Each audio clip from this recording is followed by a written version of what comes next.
No more defrosting. Miele NoFrost. Thanks to up-to-the-minute technology from Miele. Miele NoFrost is an automatic defrosting function. The key component of this is a compact evaporator with a fan. NoFrost appliances work by circulating cooled air.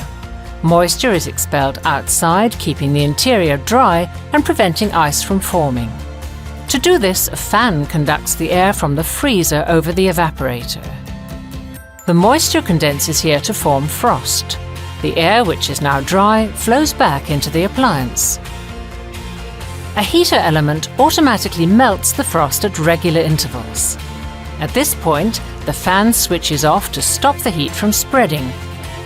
This keeps the air in the cabinet cool at all times. The condensate drains out of the appliance into a tray where it is evaporated by heat from the condenser above it.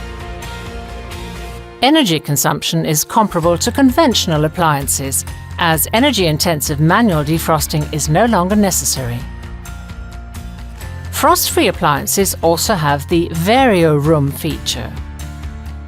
With Vario Room, the freezer space is easily increased to suit your needs by simply removing drawers and shelves. NoFrost and Vario Room.